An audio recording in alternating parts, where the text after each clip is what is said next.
सुनसान रात में कई सालों से बंद पड़े और भूतिया घोषित हो चुके उस अस्पताल में भारी हलचल थी। बाहर कुत्तों का शोर माहौल को खौफनाक बना रहा था। उस बंद पड़े अस्पताल के ऑपरेशन थिएटर में एक चुड़ैल की डिलीवरी हो रही थी। उसके आसपास बहुत सारी भयानक चुड़ैलें खड़ी थी। ऑपरेशन थिएटर के बेड के नीचे भी कुछ चुड़ैलें बैठी थी और वे चुड़ैलें जलती हुई आग के सामने कोई मंत्र बुदबुदा रही थी। जिस चुड़ैल की डिलीवरी होने वाली होती थी उसकी आंखें अंगारे की तरह लाल थी। उसे दर्द तो बहुत हो रहा था, लेकिन उसने अपने दर्द को दबा रखा था। इस दर्द के उस पार मुक्ति होगी, मुक्ति। कुछ देर बाद अचानक से जलती हुई आग बुझ गई। उसके बाद वो सारी चुड़ैलें जिस चुड़ैल की डिलीवरी हो रही थी उसके आगे खड़ी हो गई। बाहर कुत्तों के भौंकने का शोर और भी बढ़ गया था, लेकिन फिर सब कुछ खामोश हो गया और एक बच्ची के रोने की आवाज आने लगी। मुक्ति आ गई, मुक्ति बहन आ गई, मुक्ति तेरी बेटी आ गई। मेरी बेटी मुक्ति, रोना तुम्हें नहीं किसी और को है। इस घटना के कुछ दिनों के बाद की बात है। रात के 11:30 बज रहे थे। मायागंज में रहने वाला सूर्या अपनी कार से उस सुनसान सड़क के रास्ते अपने घर वापस लौट रहा था। तभी उसके मोबाइल की घंटी बजी। फोन की स्क्रीन पर अननोन कॉलिंग लिखा आ रहा था। हेलो हेलो, अरे कौन है भाई, कुछ तो बोलो। सूर्या ने काफी देर तक हेलो हेलो किया, लेकिन दूसरी ओर से कोई जवाब नहीं मिला। गुस्से में उसने फोन काट दिया। अरे अजीब पागल लोग हैं? अरे बात नहीं करनी तो फोन क्यों करते हैं? तभी अचानक फिर से उसके फोन की घंटी बजने लगी। इस बार भी स्क्रीन पर अननोन कॉलिंग ही लिखा आ रहा था। उसने फोन नहीं उठाया, लेकिन लगातार 3 बार जब फोन आया तो उसने गुस्से में फोन उठा लिया और चिल्लाते हुए बोला, हेलो। इस बार किसी छोटी बच्ची के हंसने की आवाज फोन पर आती है और फिर एक औरत की खौफनाक आवाज उसके कानों से टकराती है। सूर्या, इस धरती पर तेरे दिन पूरे हो गए। तुझे तड़पा तड़पा कर मारने वाली ने जन्म ले लिया है। कौन बोल रहा है? ये क्या मजाक है भाई? क्या मजाक है? मजाक नहीं, मौत। तुझे तड़पा तड़पा कर मारा जाएगा। तू बचेगा नहीं, वो जन्म ले चुकी है। सूर्या उस औरत की आवाज से इतना डर गया कि उसे पता ही नहीं चला कि उसने रेड लाइट जंप कर दी है और उसकी कार की किसी दूसरे की कार से जोरदार टक्कर हो गई। उस कार को एक लेडी चला रही थी और वो पूरी तरह से घायल हो गई थी। उसके चेहरे से खून निकल रहा था और वो सड़क पर गिरी हुई तड़प रही थी। उसका चेहरा काफी भयानक लग रहा था। अगर मैं यहाँ रुका तो खामखा फंस जाऊंगा। मुझे यहाँ से भाग जाना चाहिए। रात काफी हो गई थी, इसलिए सड़क लगभग सुनसान हो गई थी। सूर्या ने कार पीछे घुमाई और फिर तेज रफ्तार में वहां से निकल गया, लेकिन तभी उसे एहसास हुआ कि उसकी कार की पिछली सीट पर कोई बैठा हुआ है। उसने गाड़ी के शीशे में जो देखा उसे देखकर उसकी चीख निकल गई। अरे ये तो वही औरत है जिसका एक्सीडेंट मेरी गाड़ी से हो गया था। ये यहाँ कैसे आई? तुझे तड़पा तड़पा कर मारने वाली जन्म ले चुकी है। तू बचेगा नहीं। ये कहकर वो औरत वहां से गायब हो गई। ये देखकर सूर्या के दिल की धड़कनें जोर जोर से धड़कने लगी। कौन थी वो औरत? और उसने भी सेम वही बात कही जो मुझे फोन पर किसी औरत ने कही थी। क्या हो सकता है? क्या हो सकता है इन दोनों बातों का कनेक्शन? सूर्या अपने अपार्टमेंट पहुंच गया था, लेकिन रास्ते में हुई घटना अब भी उसकी आंखों के आगे घूम रही थी। वो लिफ्ट में गया और अपने फ्लोर का नंबर 8 दबाया। लिफ्ट धीरे धीरे ऊपर जा रही थी। तभी लिफ्ट की दीवारों से खून निकलने लगा और उस खून से लिफ्ट की दीवारों पर कुछ लिखा जाने लगा। अरे ये क्या हो रहा है? लिफ्ट के अंदर खून कहां से आ गया? और ये क्या लिखा है? और ये क्या लिखा हुआ है इन दीवारों पर? जब सूर्या ने लिफ्ट की दीवारों पर लिखा हुआ पढ़ा तो उसका दम फूलने लगा।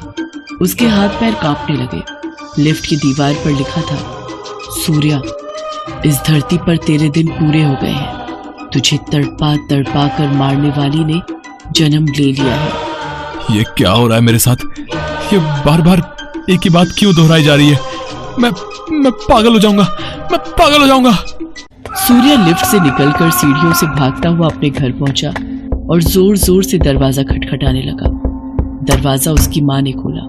माँ माँ माँ, मुझे कोई मारना चाहता है, उसका जन्म हो गया है माँ। उसके चेहरे का उड़ा रंग और इस तरह की बातें सुनकर उसकी माँ सुनैना देवी भी घबरा गई। उसकी बहन कामिनी भी कमरे के अंदर से बाहर आई। अरे किसका जन्म हो गया है? कौन तुम्हें मारना चाहता है? क्या हुआ भैया, ये सब तुम क्या बोल रहे हो? तभी लिफ्ट आकर 8वें फ्लोर पर रुकी। सूर्या अपनी माँ का हाथ पकड़े लिफ्ट के पास खींच कर ले गया। उसकी बहन कामिनी भी पीछे पीछे आई। माँ, अभी अभी लिफ्ट की इस दीवार पर खून से वो बात लिखी हुई थी कि मुझे मारने वाले ने जन्म ले लिया है। पर यहाँ तो कुछ भी नहीं लिखा है भैया। कुछ भी नहीं लिखा है? पर अभी तो था। कहाँ गया वो लिखा हुआ? सूर्या को समझ नहीं आ रहा था कि खून से लिखी वो लाइनें अचानक कहाँ गायब हो गई। अपनी माँ और बहन के साथ वो घर के अंदर आ गया। वो खाना खाकर बिस्तर पर चला तो गया, लेकिन उसके मन का डर नहीं गया। उसे नींद नहीं आ रही थी, इसलिए वो मोबाइल चलाकर YouTube पर वीडियो देखने लगा। लेकिन तभी मोबाइल की स्क्रीन एकदम से काली हो गई और एक खौफनाक चेहरा उस पर उभरा और उसने कहा कि सूर्या, इस धरती पर तेरे दिन पूरे हो गए हैं। तुझे तड़पा तड़पा कर मारने वाली ने जन्म ले लिया है। अचानक उस कमरे में एक छोटी सी बच्ची घुटनों के बल चलती हुई वहां दिखाई दी। सूर्या की नजर जब उस पर गई तो कौन है ये बच्ची? उसके बाद वो बच्ची हवा में उड़ने लगी और अचानक वहां एक चुड़ैल प्रकट हो गई। उस चुड़ैल को देखकर सूर्या के मुंह से चीख निकल गई। आरती, तुम? उसके बाद वो चुड़ैल जोर जोर से हंसने लगी और उसने कहा, सूर्या, तुझे मारने वाली जन्म ले चुकी है। वो तुझे तड़पा तड़पा कर मारेगी। उसके बाद वो छोटी सी बच्ची सूर्या के गले पर चढ़ गई और उसकी गर्दन में अपने दांत गड़ा दिए। सूर्या दर्द के मारे चिल्ला उठा। उसकी चीख की आवाज सुनकर कामिनी और सुनैना भागते हुए उसके कमरे में आए और कमरे का नजारा देखकर उनकी भी चीख निकल गई। तुम दोनों भी आ गए। इसके बाद तुम दोनों की मौत भी लिखी है। तुम दोनों को मारने वाली भी पैदा हो चुकी है। उस चुड़ैल को देखकर कामिनी और सुनैना भी चौंक गए। आरती तुम? इस बीच उस चुड़ैल बच्ची ने सूर्या को मार डाला और उसके बाद वो कामिनी की गर्दन पर चढ़ गई। तुम सबको मार दूंगी, तुम सबको मैं मार दूंगी, सबको, जिस तरह से तुमने मेरी निर्दोष माँ को मारा था। अरे छोड़ मुझे, माँ मुझे बचाओ, इसके नुकीले दांत मुझे चुभ रहे हैं। तुम लोगों को आज कोई नहीं बचा सकता, कोई नहीं।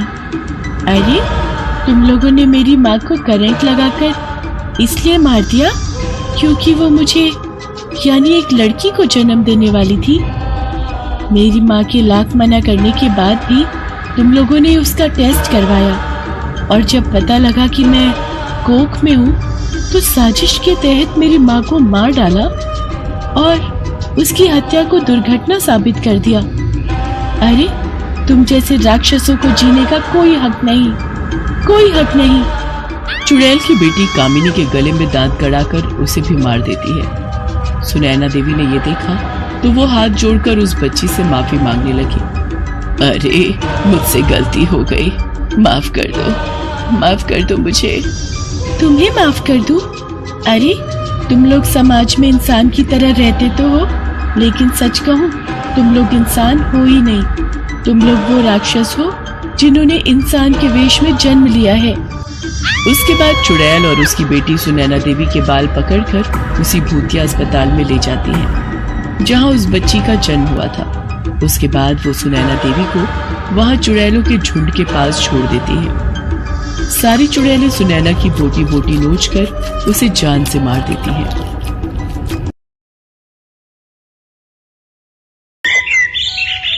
ये कहानी है जमालपुर में रहने वाले राजकुमार और उसकी 7 साल की बेटी सुगंधा की। राजकुमार अपनी बेटी को जान से भी ज्यादा प्यार करता है। सुगंधा भी अपने पापा के बिना नहीं रह सकती है। हर दिन की तरह राजकुमार ऑफिस से आकर सुगंधा के साथ बालकनी में बैठा है और उससे बातें कर रहा है। वे दोनों आसमान की ओर देख रहे हैं। पापा, वो जो ऊपर आसमान में सबसे चमकीला तारा है वही माँ है ना मेरी? हाँ बेटा, वही तुम्हारी माँ है। दिव्या नाम है तुम्हारी माँ का।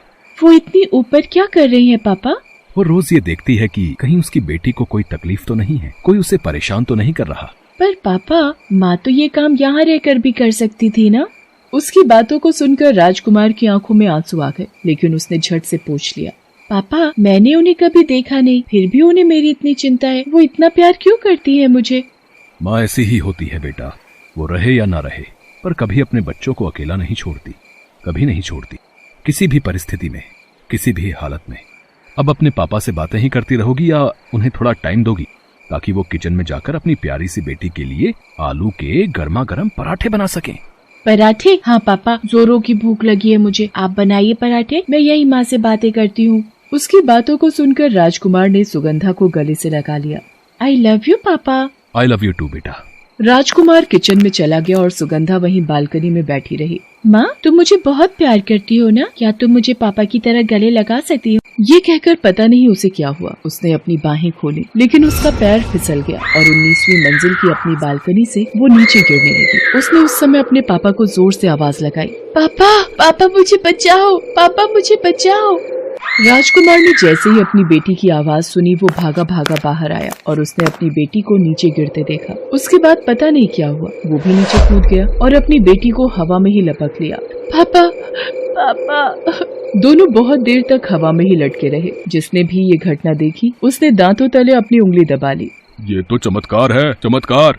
कुछ देर वो हवा में लटके रहे, फिर वो धीरे धीरे नीचे आने लगे। उन्हें ऐसा लग रहा था जैसे कोई उन्हें अपने हाथों में पकड़कर नीचे ला रहा है। सुगंधा अपने पापा को आश्चर्य से देख रही थी और राजकुमार मुस्कुराते हुए सुगंधा को देख रहा था। पूरे शहर में इस घटना की चर्चा हो रही थी। सभी बाप बेटी के इस प्यार के बारे में बातें कर रहे थे। अगले दिन, पापा, आप कहते हैं कि माँ मुझे बहुत प्यार करती है, लेकिन आप गलत हैं। इस दुनिया में सबसे अधिक प्यार आप मुझे करते हैं। तभी तो अपनी जान की परवाह किए बिना आपने 19वीं मंजिल से मेरे लिए छलांग लगा दी। उसकी बातों को सुनकर राजकुमार की आंखों में आंसू आ गए और वो अपनी बेटी से पुरानी बात बताने लगा। आज मैं तुम्हें तुम्हारी माँ की एक बात बताता हूँ।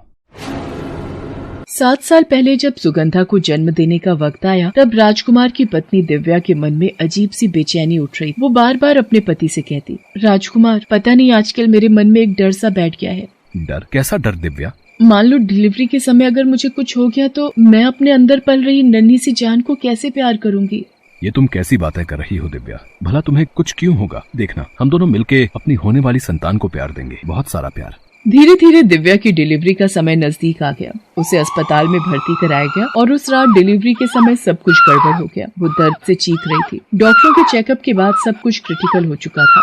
अगर औजार के जरिए वो अपने अंदर पल रहे बच्चे को खत्म करवा सके तो मुमकिन है कि उसकी जान बचाई जा सके। ये बात सुनकर दिव्या को ऐसा लगा जैसे किसी ने अचानक ही हजारों किलो का पत्थर उसे दे मारा हो। उन 9 महीनों में उसे जिस प्यार का अनुभव हुआ था, उस अनुभव ने उसे सोचने पर मजबूर कर दिया और एक ही पल में सारा निर्णय इस आधार पर बदल गया। डॉक्टर साहब, 9 महीने तक इस बच्चे का इंतजार उसे मारने के लिए नहीं किया था।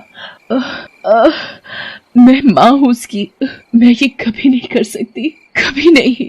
बिना देर किए ऑपरेशन किया गया और जैसे ही बच्चे को बाहर निकाला गया, सब शांत हो गया। दिव्या के बगल में उसकी नवजात बच्ची भी खामोश पड़ी थी और दिव्या भी। दोनों की सांसें नहीं चल रही थी, दोनों की मौत हो चुकी थी। आई एम सॉरी, हम दोनों में से किसी को नहीं बचा सके। राजकुमार की आंखें आंसुओं में तैर रही थी। वो गहरे सदमे में था। उस समय उसे ये तक ना पता था कि अब वो दिव्या का पति है या इस मृत बच्ची का पिता। माँ और बेटी दोनों की सांसें थमी हुई थी। आखिरी निर्णय सब कुछ बदल चुका था, पर तब तक राजकुमार ने अपनी पत्नी को आखिरी विदाई देने के लिए और उसके मुंह को हटाने के लिए उसका हाथ न छोड़ा। और जैसे ही उसने उसका हाथ छोड़ा, दिव्या का हाथ उस शांत पड़ी बच्ची पर बिजली की तरह गिरा और वो जोर से रोने लगी। डॉक्टर, डॉक्टर, मेरी बेटी जिंदा है। सभी को आश्चर्य हुआ कि आखिर वो मरी बच्ची जीवित कैसे हो गई।